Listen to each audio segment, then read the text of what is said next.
জীবন দিয়ে হলেও দেশের উন্নয়ন করা হবে, লক্ষ্মীপুরে বললেন প্রধানমন্ত্রী। অগ্রগতি অব্যাহত রাখতে আগামীতেও সমর্থনের আহ্বান।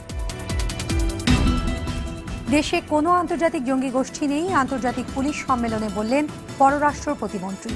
নিরাপত্তা সহযোগিতায় 14টি রাষ্ট্রের ঘোষণাপত্রে সই। পরিমাণে কম হলেও লাভের মুখ দেখতে শুরু করেছে বিমান, ইতিবাচক বলছেন বিশেষজ্ঞরা। এবং সিরিজের শেষ ও ১৭তম টেস্টে কাল শ্রীলঙ্কার মুখোমুখি বাংলাদেশ। ব্যর্থতা ঘুচিয়ে স্মরণীয় করে রাখার স্বপ্ন টাইগারদের।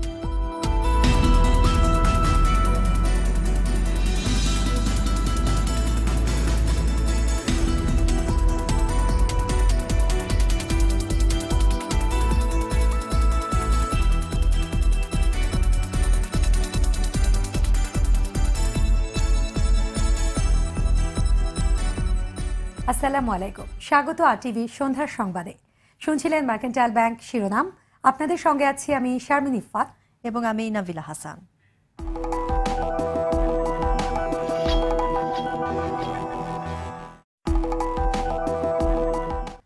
দেশে কোনো আন্তর্জাতিক জঙ্গি সংগঠন বা আইএস নেই। আন্তর্জাতিক পুলিশ সম্মেলনের সমাপনী অনুষ্ঠানে এই কথা জানান পররাষ্ট্র প্রতিমন্ত্রী শাহরিয়ার আলম।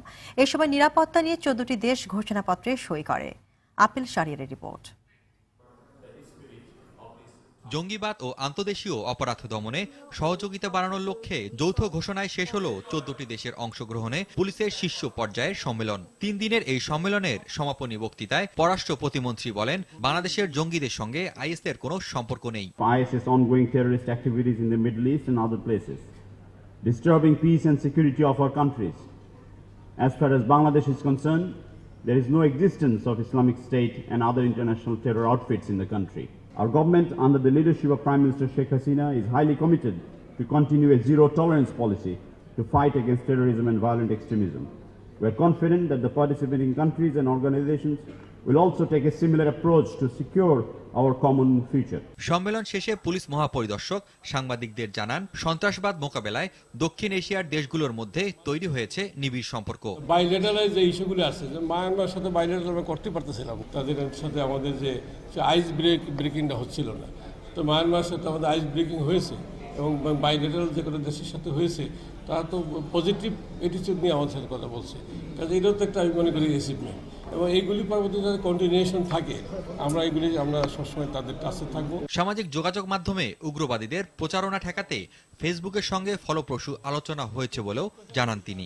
আমরা চেয়েছিলাম তাদের সাথে একটা এমইউ করতে, কিন্তু তাদের নীতিমালায় কোনো দেশের সাথে এমইউ করে না, তারা এমইউ করতে সম্মত হয়নি। তো তারা বলছেন যে ফোকাল পয়েন্ট নিয়োগ করেন, আপনাদের সাথে আমাদের ডাইরেক্ট যোগাযোগ হবে। এই ধরনের ইস্যুগুলি যখন আসবে, সরাসরি যোগাযোগ করলে তারা আমরা যেটা চাই জনস্বার্থে, সেটা তারা সহায়তা করবে। রাজধানীর একটি হোটেলে 3 দিনের এই সম্মেলনে 14টি দেশের প্রতিনিধি ছাড়াও ইন্টারপোল সহ বিভিন্ন আইন প্রয়োগকারী সংস্থার প্রতিনিধিরা অংশ নেন।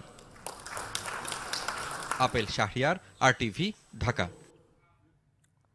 অধস্তন আদালতের বিচারকদের শৃঙ্খলা বিধির গেজেট প্রকাশে সরকারকে আরও 2 সপ্তাহ সময় দিয়েছেন আপিল বিভাগ।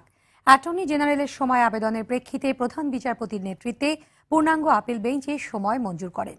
এদিকে সম্পদের তথ্য গোপনের মামলায় বর্তমান ও সাবেক মন্ত্রীর স্ত্রী সহ 3 জনকে নিম্ন আদালতে আত্মসমর্পণের নির্দেশ দিয়েছেন আপিল বিভাগ। খান আলামিনের রিপোর্টে বিস্তারিত। গেল 13 ফেব্রুয়ারি অধস্থন আদালতের বিচারকদের শৃঙ্খলাবিধি প্রণয়নে 2 সপ্তাহ সময় দিয়েছিলেন সুপ্রিম কোর্ট, কিন্তু সময় পেরিয়ে গেলেও প্রণয়ন হয়নি শৃঙ্খলা বিধি। তাই রাষ্ট্রপক্ষ আবারও লিখিতভাবে 4 সপ্তাহের সময় চায়। এতে প্রধান বিচারপতি অনেকটা ক্ষুব্ধ মনোভাব প্রকাশ করেন, প্রশ্ন রাখেন বারবার কেন সময় চাওয়া হচ্ছে। পরে 2 সপ্তাহ সময় দেন সর্বোচ্চ আদালত। মন্ত্রী মহোদয় দেশে নাই, তিনি ব্যক্তিগত একটা ওনার ভাই মারা গেছেন, উনি দেশের বাইরে আছেন, তো এই জন্যই এই রুলস ফ্রেমের জন্য আজকে যেটা গেজেট আমরা আদালত প্রত্যাশা করেছিলেন যে গেজেট আমরা প্রডিউস করব, সেটা আমরা পারিনি। আমি 4 সপ্তাহ সময় চেয়েছিলাম, আদালত আমাকে 2 সপ্তাহ সময় দিয়েছেন। এদিকে সম্পদের তথ্য গোপন করার মামলায় পরিবেশ ও বনমন্ত্রীর স্ত্রী তাসমিমা হোসেন এবং সাবেক পররাষ্ট্রমন্ত্রী এম মোর্শেদ খানের স্ত্রী নাসরিন খান ও তার পুত্রবধূ শ্যামা শেহজিন খানকে নিম্ন আদালতে আত্মসমর্পণের নির্দেশ দিয়েছেন আপিল বিভাগ। পাশাপাশি তাদের খালাসের আবেদন বিবেচনা করতে বলেছেন আদালত। অন্যদিকে জমি কেনায় অনিয়মের অভিযোগে রাজশাহী বিশ্ববিদ্যালয়ের উপাচার্য, উপ উপাচার্য, কোষাধ্যক্ষ ও রেজিস্ট্রারের বিরুদ্ধে দুদককে কেন তদন্তের নির্দেশ দেওয়া হবে না তা জানতে রুল দিয়েছেন হাইকোর্ট। সাবেক এক শিক্ষার্থীর রিট আবেদনের শুনানি শেষে বিচারপতি নাইমা হায়দার ও বিচারপতি এটিএম সাইফুর রহমানের বেঞ্চ এই রুল দেন। আগামী 4 সপ্তাহের মধ্যে স্বরাষ্ট্র সচিব, দুদক চেয়ারম্যান, পুলিশ প্রধান সহ সংশ্লিষ্টদের রোলের জবাব দিতে বলেছেন আদালত। প্রধান বিচারপতি সহ বর্তমানে আপিল বিভাগে রয়েছেন 8 জন বিচারপতি। এদের মধ্যে 67 বছর পূর্ণ হওয়ায় অবসরে চলে গেছেন আন্তর্জাতিক অপরাধ ট্রাইব্যুনালের প্রথম চেয়ারম্যানের দায়িত্ব পালন করা বিচারপতি মোহাম্মদ নিজামুল হক নাসিম। মঙ্গলবারই ছিল তার শেষ কর্মদিবস। গেল বছরের 8 ফেব্রুয়ারি আপিল বিভাগের বিচারপতি হিসেবে শপথ নেন নিজামুল হক নাসিম। খান আলামিন, RTV, ঢাকা। বাবার মতো জীবন দিয়ে হলেও দেশের মানুষের উন্নয়ন করার অঙ্গীকার করেছেন প্রধানমন্ত্রী শেখ হাসিনা। দেশের শান্তি, নিরাপত্তা ও উন্নয়ন নিশ্চিত করতে আগামীতে প্রত্যেক নির্বাচনে আওয়ামী লীগকে নৌকায় ভোট দেওয়ারও আহ্বান জানান তিনি। লক্ষ্মীপুরে জনসভায় প্রধানমন্ত্রী আরও বলেন, আওয়ামী লীগ ক্ষমতায় এলে দেশের উন্নয়ন করে, কিন্তু বিএনপি ক্ষমতায় থাকলে উন্নয়ন বাধাগ্রস্ত হয়। শরীয়ত খানের রিপোর্ট, জানাচ্ছেন জুবায়ের সানি, ছবি তুলেছেন শেখ শাহনেওয়াজ। নির্বাচন সামনে রেখে আওয়ামী লীগের সাংগঠনিক কর্মসূচির অংশ হিসাবে প্রায় 17 বছর পর লক্ষ্মীপুর এলেন দলীয় সভানেত্রী প্রধানমন্ত্রী শেখ হাসিনা। প্রধানমন্ত্রীর আগমনে আশপাশের বিভিন্ন জেলার নেতাকর্মী, সমর্থকরা উপস্থিত হন লক্ষ্মীপুর জেলা স্টেডিয়ামে। প্রধানমন্ত্রীর জনসভা ঘিরে নেতাকর্মীদের মধ্যে ছিল ব্যাপক উৎসাহ। সভামঞ্চে উঠলে প্রধানমন্ত্রীকে স্বাগত জানান উপস্থিত নেতারা। নেতাকর্মীদের স্লোগানে মুখরিত হয়ে ওঠে পুরো এলাকা। 2014 সালের নির্বাচনে আওয়ামী লীগকে সমর্থন দেয় লক্ষ্মীপুর জেলার মানুষের প্রতি কৃতজ্ঞতা জানান প্রধানমন্ত্রী শেখ হাসিনা। প্রশাসনের কর্মকর্তাদের সাথে কথা বলেছি, আমি নির্দেশ দিয়েছি, একটি মানুষও ভূমিহীন, গৃহহারা থাকবে না। প্রত্যেকটা মানুষকে আমরা ঘর বাড়ি তৈরি করে দেবো বিনা পয়সায়। প্রায় 1.5 লক্ষ মানুষকে আমরা পুনর্বাসন করেছি আশ্রয় প্রকল্পের মাধ্যমে। আমরা একটি মানুষের জন্য কষ্ট না পাই। প্রত্যেকটা মানুষের খাদ্যের নিরাপত্তা নিশ্চিত করেছি। মাত্র 10 টাকা কেজিতে 50 লক্ষ পরিবারকে আমরা খাদ্য দিচ্ছি। তাছাড়া খাদ্য আজকে উদ্বৃত্ত। জঙ্গিবাদের বিরুদ্ধে দেশের মানুষকে আরও সচেতন হওয়ার আহ্বান জানান প্রধানমন্ত্রী। এ সময় দেশের প্রত্যেক জেলা ও উপজেলায় একটি করে মসজিদ ও ইসলামিক সাংস্কৃতিক কেন্দ্র নির্মাণ করার ঘোষণা দেন তিনি। প্রত্যেকটা মসজিদের ইমাম, যারা ধর্মীয় নেতারা আছেন, ওলামা মাশায়েখগণ, অভিভাবক বৃন্দ, শিক্ষক বৃন্দ, বিভিন্ন পেশাজীবী, সকলের কাছে আমার আহ্বান, আপনারা নিজেরা নিজ নিজ এলাকায় আপনাদের একটা ছেলে মেয়েও যেন ওই জঙ্গিবাদের পথে না যায়। ইসলাম শান্তির ধর্ম, ইসলাম সৌহার্দ্যের ধর্ম, ইসলাম ভ্রাতৃত্বের ধর্ম। ইসলাম কখনো নিরীহ মানুষকে হত্যা করতে বলে নাই। দেশের উন্নয়নে আগামীতে আওয়ামী লীগকে সুযোগ দেওয়ার আহ্বান জানান শেখ হাসিনা। জনগণের কল্যাণে কাজ করতে চাইলে কাজ করা যায়, সেটা আওয়ামী লীগ ইতিমধ্যে প্রমাণ করেছে। আওয়ামী লীগের কাছে চাইতে হয় না, কারণ আওয়ামী লীগ এদের স্বাধীন করেছে। আওয়ামী লীগ জানে জনগণের উন্নয়ন কিসে। কাজে আওয়ামী লীগের উপর আপনারা ভরসা রাখবেন এবং আগামীতেও 2014 সালে, 2008 এবং 2014 সালে যেভাবে আপনারা ভোট দিয়েছেন, ঠিক সেইভাবে আগামীতে যত নির্বাচন আসবে, প্রত্যেক নির্বাচনে নৌকা মার্কায় ভোট দিয়ে আওয়ামী লীগ প্রার্থীকে জয়যুক্ত করে আপনাদের সেবা করার সুযোগ করে দেবেন, সেটাই আমরা আপনাদের কাছে আশা করি। জনসভায় বর্তমান সরকারের বিভিন্ন উন্নয়ন কাজ জনগণের সামনে তুলে ধরেন প্রধানমন্ত্রী। এর আগে জনসভা মাঠ থেকে জেলার রামগতি ও কমলনগর মেঘনা নদীর তীর সংরক্ষণ প্রকল্প সহ 27টি উন্নয়ন প্রকল্পের উদ্বোধন ও ভিত্তিপ্রস্তর স্থাপন করেন প্রধানমন্ত্রী শেখ হাসিনা। জুবায়ের সানি, RTV। বিএনপি চেয়ারপারসন খালেদা জিয়ার বিরুদ্ধে দায়ের করা একটি রাষ্ট্রদ্রোহ ও 10টি নাশকতা সহ 11 মামলার চার্জ গঠনের দিন ধার্য হয়েছে আগামী 28 মার্চ। সকালে ঢাকার দায়রা জজ আদালতের বিচারক কামরুল হোসেন মোল্লা এই আদেশ দেন। 11 মামলায় আজ বিচারিক আদালতে হাজিরা দেওয়ার কথা থাকলেও অসুস্থতার কারণে খালেদা জিয়া আদালতে হাজির হননি। খালেদা জিয়ার পক্ষে তার আইনজীবীরা সময় চেয়ে আবেদন করেন। আবেদন মঞ্জুর করে সবগুলো মামলার চার্জ গঠনের সময় আগামী 28 মার্চ নির্ধারণ করেন আদালত।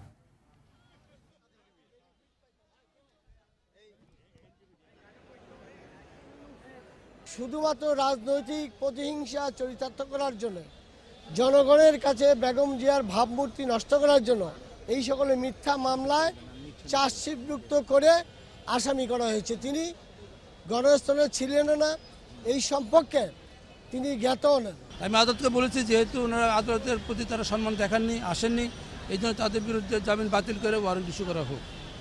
এবং তারপরেও তারা সময় যে লাস্ট সময় চেয়েছে তারা, এবং আগামী 28 তারিখে 28শে মার্চ শেষবারের মতো সময় দেওয়া হয়েছে এবং ওই দিন চার্জ গঠন হবে। জাতীয় পার্টির চেয়ারম্যান হোসেন মোহাম্মদ এরশাদ বলেছেন, আগামী জাতীয় নির্বাচন জাতীয় পার্টির জন্য পরীক্ষা। জনগণের সমর্থন নিয়ে জাতীয় পার্টি এই পরীক্ষায় উত্তীর্ণ হবে। দুপুরে খুলনা সার্কিট হাউসে জাতীয় পার্টি খুলনা সিটি কর্পোরেশনের মেয়র প্রার্থী এস.এম. মুশফিকুর রহমানের কার্যক্রমের উদ্বোধন করে তিনি এসব কথা বলেন। এই সময় তিনি অভিযোগ করেন, বিএনপি ক্ষমতায় থাকাকালে জাতীয় পার্টির উপরে যে অত্যাচার করেছে তার ফল এখনও তারা ভোগ করছে। তিনি বলেন, মানুষ পরিবর্তন চায়, আর এই পরিবর্তনের সূচনা হবে খুলনার মেয়র নির্বাচনের মধ্য দিয়ে।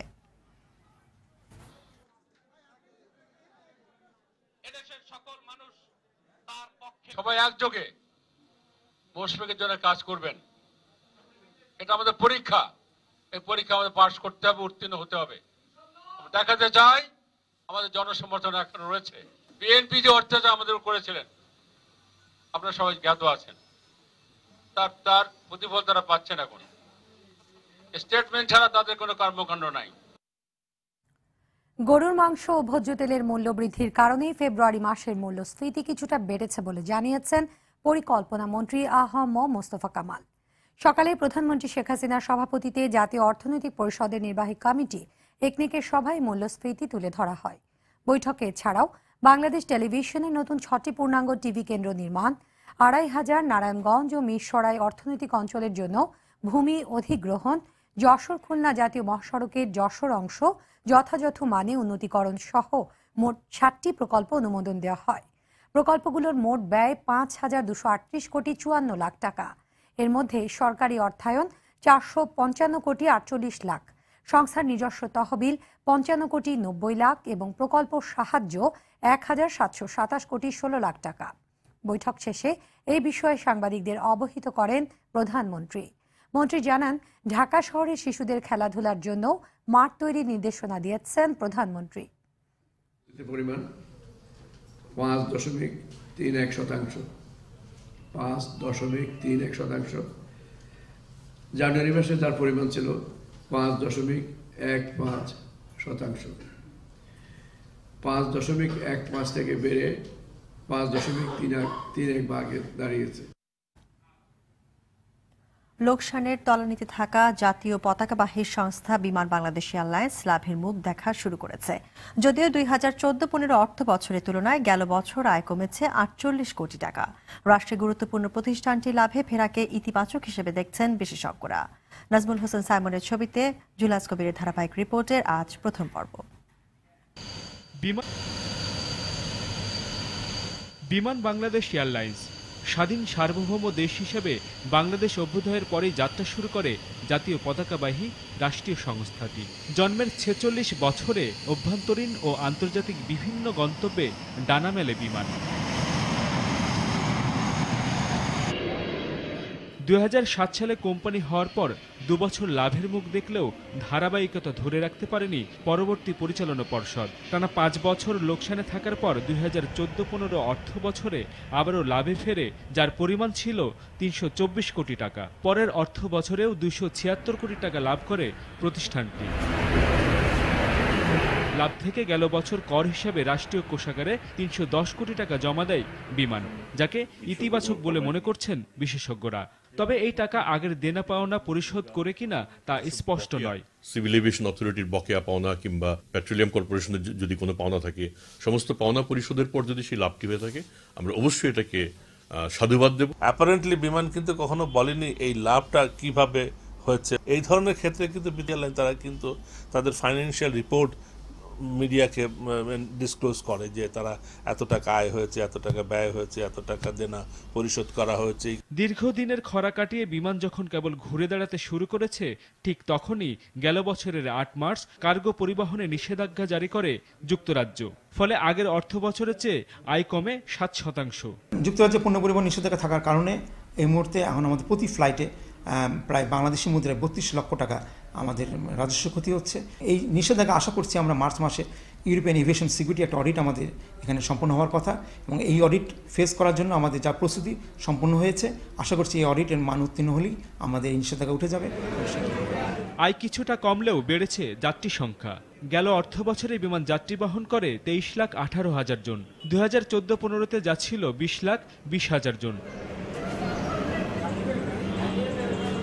লাভের ধারাবাহিকতা ধরে রাখতে প্রযুক্তিগত সক্ষমতা, সুষ্ঠু ব্যবস্থাপনা জরুরি বলে মনে করেন বিশেষজ্ঞরা। আর যদি সেবার মান উন্নত হয়, তাহলে সেক্ষেত্রে আমরা এই অন্যান্য এয়ারলাইন্সের প্যাসেঞ্জারও বাংলাদেশ বিমান পেতে পারে। যদি তেলের দামটা স্থিতিশীল থাকে, তাহলে এই লাভটা অর্জন করা খুব কঠিন কাজ হবে না। বাংলাদেশ বিমানের প্রযুক্তিগত সক্ষমতা, ব্যবস্থাপনাগত সক্ষমতা, সেগুলি যদি অর্জিত হয়, আমার মনে হয় না এটা খুব কঠিন কাজ। এজন্য নেওয়া নানা পরিকল্পনার কথা জানালেন বিমানমন্ত্রী।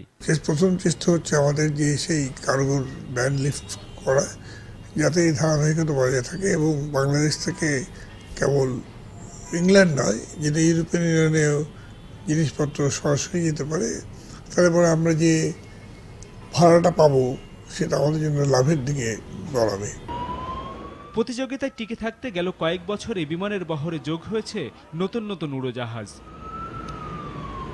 অনিয়ম, দুর্নীতি, সিদ্ধান্তহীনতা আর বাণিজ্যিক পরিকল্পনার অভাবেই রাষ্ট্রীয় সংস্থা বিমান বাংলাদেশ এয়ারলাইন্স জন্মের পর থেকে তেমন একটি লাভের মুখ না দেখলেও গেল 2টি অর্থ বছরে লাভ করেছে পরিচালনায়। আর এই লাভের ধারাবাহিকতা যদি অব্যাহত রাখতে হয়, তাহলে বিমানের সকল শ্রেণীর কর্মকর্তা কর্মচারীদেরকে আরও বেশি আন্তরিক হওয়ার প্রতি জোর দিয়েছেন বিশেষজ্ঞরা। আর বাণিজ্যিক এই প্রতিষ্ঠানটিতে পরিচালনার ক্ষেত্রে লোক নিয়োগে রাজনৈতিক বিবেচনাকে পরিহার করার পরামর্শ দিয়েছেন তারা। জুলহাস কবির, RTV, ঢাকা। প্রধানমন্ত্রী শেখ হাসিনা ভারতের প্রধানমন্ত্রী নরেন্দ্র মোদীর আমন্ত্রণে আগামী 7 এপ্রিল 4 দিনের সফরে দিল্লি যাচ্ছেন। পরের দিন 8 এপ্রিল 2 প্রতিবেশী দেশের প্রধানমন্ত্রীদের শীর্ষ বৈঠক অনুষ্ঠিত হবার কথা রয়েছে। দুপুরে 2 দেশের পররাষ্ট্র মন্ত্রণালয় প্রধানমন্ত্রীর দিল্লি সফরের সময়সূচি যৌথভাবে ঘোষণা করেন। পররাষ্ট্র মন্ত্রণালয়ের সূত্রে আরও বলা হয়, প্রধানমন্ত্রী শেখ হাসিনার আসন্ন সফর 2 দেশের আভ্যন্তরীণ ও সহযোগিতামূলক সম্পর্ককে আরও দৃঢ় করবে।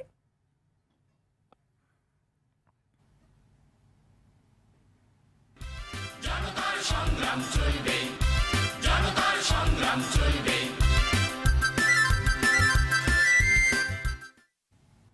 14 মার্চ 71-এর এই দিন পূর্ব পাকিস্তানের রাজনীতিতে কিছু নতুন মেরুকরণ হয়। জনতার বাঁধ ভাঙা আন্দোলনের সঙ্গে একাত্মতা ঘোষণা করে রাস্তায় নেমে আসেন লেখক, শিল্পী, কবি ও সাহিত্যিকরা। এদিকে প্রেসিডেন্ট ইয়াহিয়ার সঙ্গে বৈঠকে বসতে সম্মতি জানান বঙ্গবন্ধু শেখ মুজিবুর রহমান। আতিকা রহমানের রিপোর্ট। 14 মার্চ 1971 এদিন লেখক সংগ্রাম শিবিরের উদ্যোগে বাংলা একাডেমি প্রাঙ্গণে এক সভায় দেশের সব স্তরের জনগণকে স্বাধীনতা সংগ্রামে ঝাঁপিয়ে পড়ার আহ্বান জানানো হয়। শিল্পাচার্য জয়নুল আবেদিন এবং সাবেক জাতীয় পরিষদ সদস্য আব্দুল হাকিম পাকিস্তান সরকারের দেয়া খেতাব ও পদক এই দিনে বর্জন করেন। ন্যাপ সভাপতি আব্দুল ওয়ালি খান ও ন্যাপ নেতা গাউস বক্স বেজেঞ্জা সকালে বিমানে করাচি থেকে ঢাকায় আসেন। ঢাকা বিমানবন্দরে তিনি সাংবাদিকদের বলেন, বর্তমান সংকট উত্তরণের লক্ষ্যে আওয়ামী লীগ প্রধান শেখ মুজিবুর রহমানের সঙ্গে আলোচনার জন্য আমি খোলা মন নিয়ে ঢাকায় এসেছি। সামরিক শাসন প্রত্যাহার ও নির্বাচিত জনপ্রতিনিধিদের হাতে ক্ষমতা হস্তান্তর সম্পর্কিত শেখ মুজিবুর রহমানের দাবির প্রশ্নে তার সঙ্গে আমি সম্পূর্ণ একমত। পরে বঙ্গবন্ধু ধানমন্ডির বাসভবনে বঙ্গবন্ধু এবং ন্যাপ নেতা আব্দুল ওয়ালি খান প্রায় 1.5 ঘন্টার রুদ্ধদ্বার বৈঠক করেন। বৈঠক শেষে বঙ্গবন্ধু সাংবাদিকদের বলেন, প্রেসিডেন্ট ঢাকায় এলে আমি তার সঙ্গে কথা বলতে রাজি আছি। এদিকে পশ্চিম পাকিস্তানের সম্পদ পাচার এবং পূর্ব পাকিস্তানে সামরিক বাহিনীর অস্ত্র সরবরাহ ঠেকাতে নগরীর বিভিন্ন স্থানে কয়েকটি চেকপোস্ট বসানো হয়। এদিন করাচিতে এক জনসভায় পাকিস্তান পিপলস পার্টির চেয়ারম্যান জুলফিকার আলী ভুট্টো বলেন, শেখ মুজিবুর রহমানের দাবি অনুযায়ী পার্লামেন্টের বাহিরে সংবিধান সংক্রান্ত সমঝোতা ছাড়া ক্ষমতা হস্তান্তর করতে হলে পূর্ব এবং পশ্চিম পাকিস্তানে পৃথকভাবে দুটি সংখ্যাগরিষ্ঠ দলের কাছে ক্ষমতা হস্তান্তর করা হোক। অন্যদিকে এদিন বাংলাদেশে খাদ্যশস্যবাহী একটি জাহাজের গতিপথ পরিবর্তন করে চট্টগ্রাম থেকে করাচি নিয়ে যাওয়া হয়। আতিকা রহমান, RTV। গণহত্যা দিবসের আন্তর্জাতিক স্বীকৃতি আদায়ের জন্য বাংলাদেশি দূতাবাসগুলোকে কাজ করার আহ্বান জানান বাণিজ্য মন্ত্রী তোফায়েল আহমেদ। বিকেলে রাজধানীর জাতীয় প্রেস ক্লাবে প্রজন্ম ৭১-এর আয়োজনে এক গোলটেবিল আলোচনায় তিনি কথা বলেন। এ সময় নতুন প্রজন্মের কাছে স্বাধীনতার সঠিক ইতিহাস তুলে ধরতে জাতীয় ও আন্তর্জাতিকভাবে গণহত্যা দিবস পালনের দাবি জানান বক্তারা।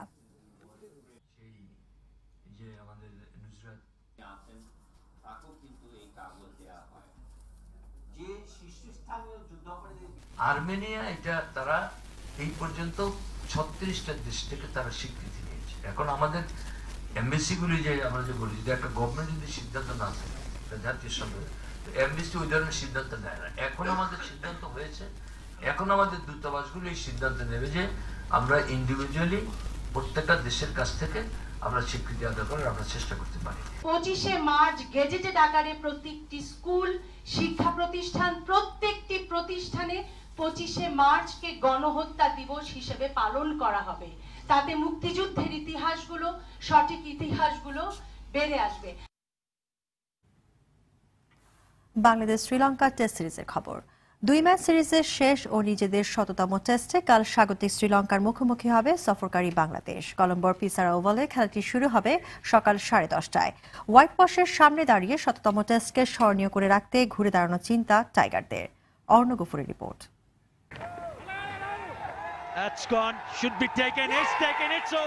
আট জয়, 76 হার, 15 ড্র। এটি বাংলাদেশের খেলা 99 টেস্টের পরিসংখ্যান। এর মধ্যে 36টিতে আবার হার ইনিংস ব্যবধানে। 16 বছরের টেস্ট স্ট্যাটাসে এটাকে ঠিক অর্জন বলা যায় না, বরং বলছে বদ্বীপটি এখনো টেস্টে ধাতস্থ হতে না পারার কথা।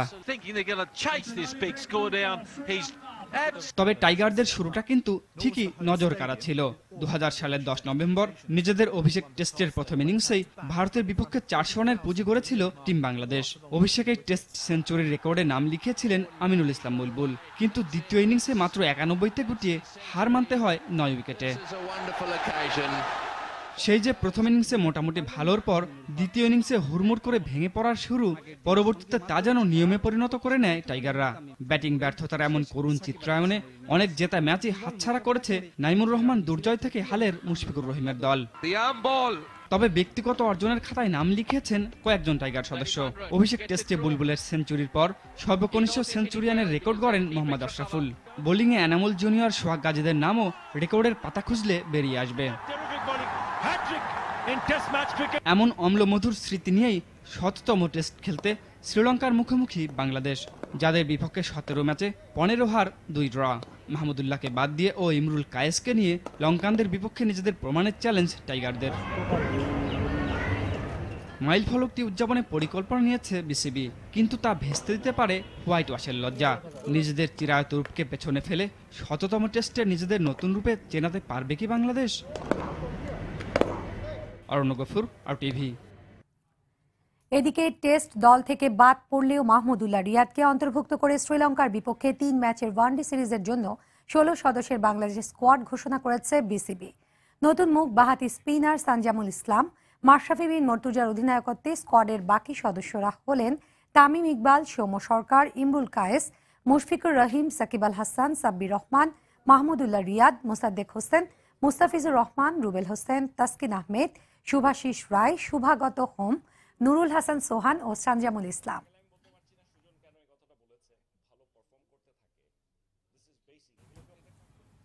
এবার সোশ্যাল ইসলামী ব্যাংক লিমিটেড সংবাদ বিরতি। যখন ফিরছে তখন অন্যান্য সংবাদের সঙ্গে থাকছে। মেহেরপুরে পুলিশের সঙ্গে বন্দুকযুদ্ধে নিহত 4, দিনাজপুরে কথিত পীর সহ মুরিদকে গলা কেটে হত্যা। এবং চুয়াডাঙ্গায় সফলভাবে চালু হলো দেশের প্রথম সৌর বিদ্যুৎ চালিত নৌকা ও অটোরিকশা, উদ্যোক্তাদের নতুন পথ দেখানোর প্রত্যাশা।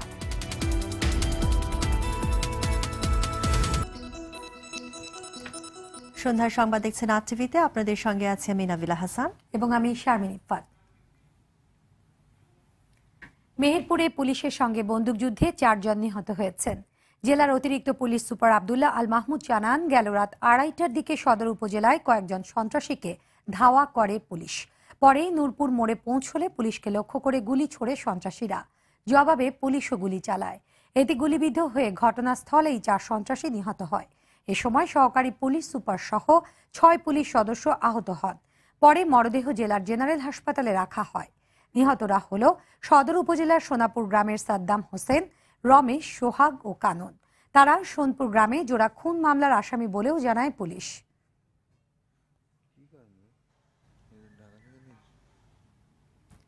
দিনাজপুরের বোচাগঞ্জে একটি দরবার শরীফে কথিত পীর ও গৃহকর্মীকে গুলি করে হত্যা করেছে দুর্বৃত্তরা। নিহত ফরহাদ হোসেন চৌধুরী দিনাজপুর পৌর বিএনপির সাবেক সভাপতি এবং একটি দরবার শরীফের পীর। কাদেরিয়া মোহাম্মদিয়া দরবার শরীফের খাদেম সাইদুল জানান, সোমবার রাত 9টার দিকে দরবার শরীফে এসে তারা দেখেন ফরহাদ হোসেন চৌধুরীর মরদেহ বিছানায় এবং পাশের ঘরে গৃহকর্মী রূপালী বেগমের মরদেহ পড়ে আছে। পুলিশ এসে মরদেহ উদ্ধার করে। পুলিশ সুপার জানান, ধর্মীয় নেতৃত্বের বিরুদ্ধে এই হত্যাকাণ্ড কিনা তা তদন্ত করে বের করা হবে। এই ঘটনা তদন্তে অতিরিক্ত পুলিশ সুপারকে প্রধান করে 7 সদস্যের কমিটি গঠন করেছে পুলিশ প্রশাসন। এদিকে 3 দিন আগে গৃহকর্মী রূপালী বেগমের বিয়ে হয় সিরাজগঞ্জ থেকে আসা সিরাজুল ইসলাম নামের এক মুরিদের সঙ্গে। এরপর থেকে সিরাজুল নিখোঁজ রয়েছেন।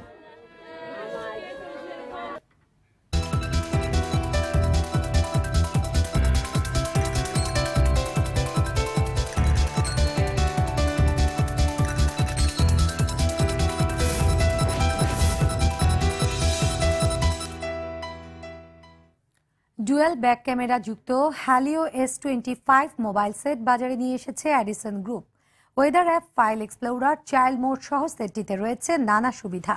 দুপুরে রাজধানীর গুলশানের একটি হোটেলে আনুষ্ঠানিকভাবে এর উদ্বোধন করেন এডিসন গ্রুপের চেয়ারম্যান আমিনুর রশিদ। অনুষ্ঠানে প্রতিষ্ঠানটির কর্মকর্তারা সহ অন্যান্যরা উপস্থিত ছিলেন।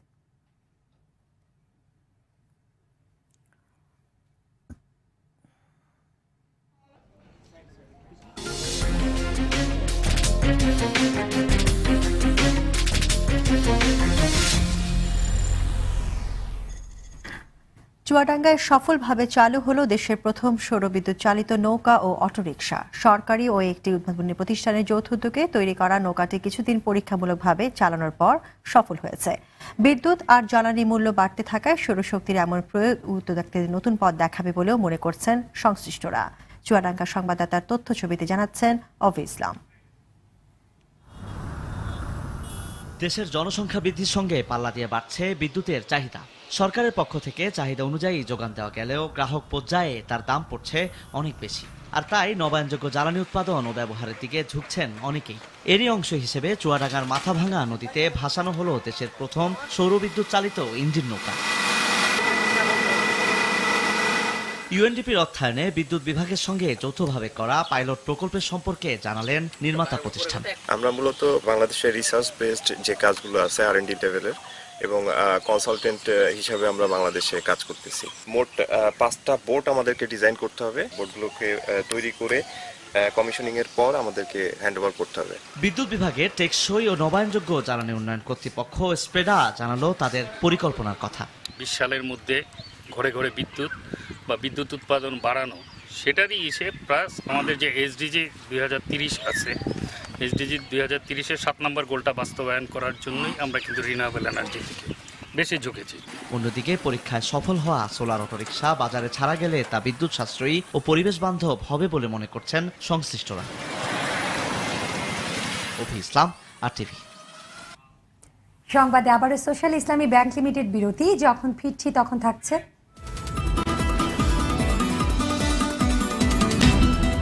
50 শয্যার জনবল দিয়েই চলছে রাজবাড়ীর 100 শয্যার হাসপাতাল। খুঁড়িয়ে চলছে জামালপুর সড়ক ও জনপদ অফিসের কার্যক্রম। এবং ইউরোপীয় ইউনিয়ন থেকে বেরিয়ে যেতে ব্রেক্সিট বিলের চূড়ান্ত অনুমোদন দিল ব্রিটিশ পার্লামেন্ট। স্বাধীন হতে আবারও গণভোটের পথে স্কটল্যান্ড।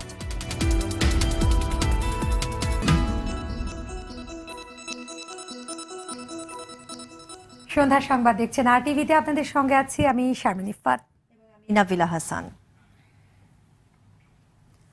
12 বছর আগে রাজবাড়ী সদর হাসপাতালটি 100 শয্যায় উন্নীত করা হলেও সেই পুরনো 50 শয্যার জনবল দিয়ে চলছে কার্যক্রম। 10 জন চিকিৎসকের পদ থাকলেও রয়েছেন মাত্র 5 জন। এরই মধ্যে 3 জন রয়েছেন দীর্ঘদিন ধরে ছুটিতে, আর মেডিকেল অফিসার দিয়ে চলছে চিকিৎসা সেবা। প্রতিদিনই প্রায় কয়েকশো রোগী চিকিৎসা না পেয়ে চলে যাচ্ছেন অন্যত্র। রাজবাড়ীর প্রতিনিধি এম মনিরুজ্জামানের তথ্যচিত্রে রকিব মানিকের রিপোর্ট। রাজবাড়ী সদর হাসপাতালের চিকিৎসক শামসুল আলম 19 মাস ধরে অনুপস্থিত রয়েছেন নিজ কর্মক্ষেত্রে। যোগদান করে ছুটি নিয়ে আর আসেননি, ক্রমান্বয়ে ছুটি বৃদ্ধি করেই পার পাচ্ছেন তিনি। এরপর গত 7 জানুয়ারি ঢাকা থেকে 2 জন চিকিৎসক এখানে বদলি করা হলেও তারাও কাজে যোগ দিয়ে ছুটিতে রয়েছেন, চেষ্টা করছেন আবার ঢাকাতে ফিরে যেতে। হাসপাতালের গাইনি ও অর্থোপেডিক্স ডাক্তার থাকলেও তারা বেশি সময় দিচ্ছেন প্রাইভেট ক্লিনিকে, ফলে চিকিৎসা না পেয়ে চরম ভোগান্তি পোহাতে হচ্ছে রোগীদের। এখানে অর্থোপেডিক ডাক্তার দেখাইতে এখনো পাচ্ছি না, অনেক ডাক্তার নিয়মিত আসে না। হাসপাতালের অনেক মেডিকেল সরঞ্জাম পড়ে আছে নষ্ট হয়ে, নেই টেকনিশিয়ান, সংকট রয়েছে নার্স, আয়ার। বহির্বিভাগে প্রতিদিন রোগীদের ভিড় লেগেই আছে। মেডিকেল অফিসারদের দিয়ে চলছে চিকিৎসা সেবা। হাসপাতালের আবাসিক চিকিৎসক বললেন, ডাক্তার সংকটের কারণে স্বাস্থ্যসেবা ব্যাহত হচ্ছে। আমাদের যে ডিমান্ড সেই অনুযায়ী আমরা সরবরাহ পাচ্ছি না, আলটিমেটলি রোগীদের সাফারিংস হচ্ছে। এই জন্যই আমাদের সম্প্রতি 2 জন ডাক্তারের পোস্টিং হয়েছে, ডাক্তার রবিউল আজম এবং হুমায়রা সুলতানা নামের। তারা এখন পর্যন্ত জয়েন করে নাই, 2 সপ্তাহ হয়ে গেল প্রায়। আর একজন ডাক্তার আছেন মেডিকেল অফিসার, সে গত প্রায় 1 বছরের বেশি আনঅথরাইজড অ্যাবসেন্ট আছেন। জেলার একমাত্র সরকারি স্বাস্থ্য কমপ্লেক্সটির সেবার মান বাড়বে, এমনটা প্রত্যাশা রাজবাড়ী জেলার সাধারণ মানুষদের। রকিব মানিক, RTV। জনবল সংকটে খুঁড়িয়ে চলছে জামালপুর সড়ক ও জনপদ অফিসের দাপ্তরিক কার্যক্রম। এ অবস্থায় অবসরে যাওয়া কর্মচারীদের দিয়েই পরিস্থিতি সামাল দেওয়া হচ্ছে। এতে দাপ্তরিক কাজে ধীরগতির পাশাপাশি ভোগান্তিতে পড়েছেন সেবাগ্রহীতারা। ফরিদপুরে নানা আয়োজনে পালিত হল পল্লীকবি জসিমউদ্দিনের 41তম মৃত্যুবার্ষিকী। সকালে সদর উপজেলার গোবিন্দপুর গ্রামে পল্লীকবির সমাধিতে ফুল দিয়ে শ্রদ্ধা জানান জেলা প্রশাসন, জসিম ফাউন্ডেশন সহ বিভিন্ন সংগঠন। পরে কবির বাড়ির আঙ্গিনায় আলোচনা সভা ও দোয়া মাহফিলে অংশ নেন জেলা প্রশাসক উম্মে সালমা তানজিয়া, অতিরিক্ত পুলিশ সুপার সৈয়দ মুস্তফা কামাল ও কবির বড় ছেলে ডক্টর জামিল আনোয়ার সহ উদযাপন কমিটির নেতারা। 1976 সালে 14 মার্চ ঢাকায় ইন্তেকাল করেন পল্লীকবি জসিমউদ্দিন। নিজ বাড়ির প্রিয় ডালিম গাছের তলায় কবিকে দাফন করা হয়।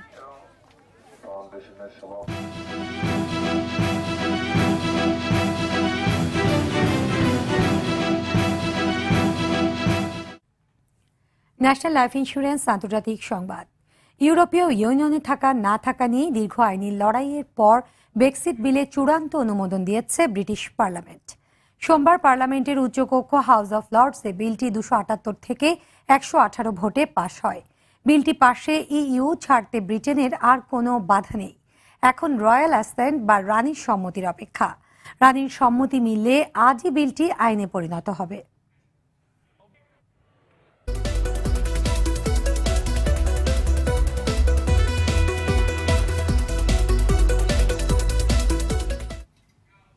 ক্লেমন খেলার সংবাদ। শেষ দল হিসেবে ইংলিশ এফএ কাপের সেমিফাইনালে উঠল চেলসি। উত্তেজনাকর ম্যাচে জায়ান্ট ম্যানচেস্টার ইউনাইটেডকে হারল 1-0 গোলে। লন্ডনের স্ট্যামফোর্ড ব্রিজে খেলার 35 মিনিটে 2টো হলুদ কার্ডের সুবাদে আন্ডার হেরেরা মাঠ ছাড়লে 10 জনের দলে পরিণত হয় হোসে মরিনহোর ম্যানিউ। যদিও গোলশূন্য শেষ হয় প্রথমার্ধ।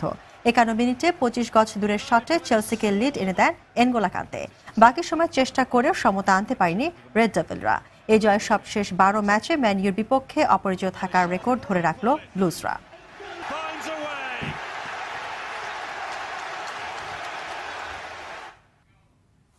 সন্ধ্যার সংবাদ শেষ করার আগে মার্কেন্টাইল ব্যাংক শিরোনামগুলো আরও একবার।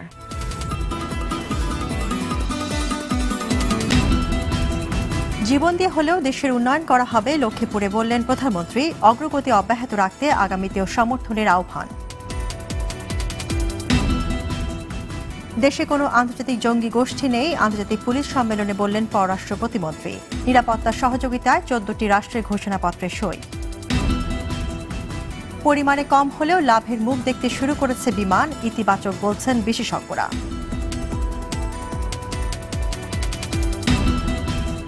এবং সিরিজের শেষ ও ১৭তম টেস্টে কাল শ্রীলঙ্কার মুখোমুখি বাংলাদেশ, ব্যর্থতা ঘুচিয়ে স্মরণীয় করে রাখার স্বপ্ন টাইগারদের। সন্ধ্যার সংবাদ এ পর্যন্তই। আরটিভি সর্বশেষ সংবাদ জানতে যে কোনো মোবাইল থেকে 4141 নম্বরে ডায়াল করুন। আর মোবাইল ফোনের সংবাদ দেখতে অ্যাপ স্টোর, গুগল প্লে বা উইন্ডোজ স্টোর থেকে ডাউনলোড করুন আরটিভি অ্যাপস। আর তাৎক্ষণিক ও বিনোদন সংবাদ জানতে বিশ্বের যে কোনো প্রান্ত থেকে ভিজিট করুন www.rtvonline.com। ধন্যবাদ সবাইকে। ধন্যবাদ।